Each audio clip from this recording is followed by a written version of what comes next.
আমরা সকলে লাখো কোটি শুকরিয়া আদায় করবো যে মহান রব্বে কারীম দীর্ঘ 17টা বছর পরে আবারও এই খোলা আসমানের নিচেই আমাদেরকে স্বৈরাচার মুক্তি একটা বাংলাদেশ দান করেছেন। শুকরিয়া আদায় করে বলি আলহামদুলিল্লাহ।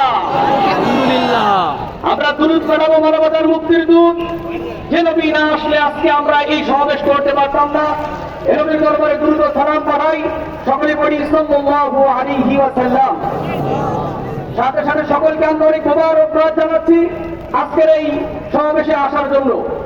সম্মানিত হাজিরিন, দিনের ভিতরে একটা বড় ব্যথা, এই 36শে জুলাই যে আন্দোলন হয়ে সফলতা দান করেছিল, আল্লাহ পাক রব্বুল আলামিন আবু সাঈদ নামক এক বীরের মাধ্যম দিয়ে আল্লাহ পাক আমাদের এই স্বৈরাচার মুক্ত করেছেন, ঠিক কিনা বলেন?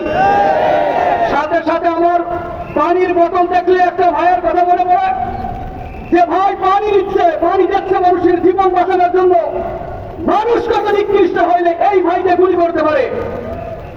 সাথে সাথে আরেকটা কথা আপনাদেরকে বলতে চাই, আমাদের দেশে এই ফেসিবাদকে নিয়ে বেড়ে আবার উপর দিকে উড়াই নিয়ে এসে এই বাংলাদেশে বসাইতে যাচ্ছে। এই সমস্ত কুস্বপ্ন আপনাদের স্বপ্ন সারা জীবন স্বপ্নই থেকে যাবে, ঠিক কিনা বলেন? সম্মানিত হাজিরিন, এ বাংলাদেশকে রক্ষার জন্য যদি সকলে আবার রক্ত দিতে হয়, দিতে প্রস্তুত থাকবেন ইনশাআল্লাহ। আমি আপনাদের কাছে একটা উদাহরণ আহ্বান নিয়ে বিদায় নেব। আমাদের সম্মানিত মহতরম আল্লামা মামুনুল হক সাহেব যদি ইসলাম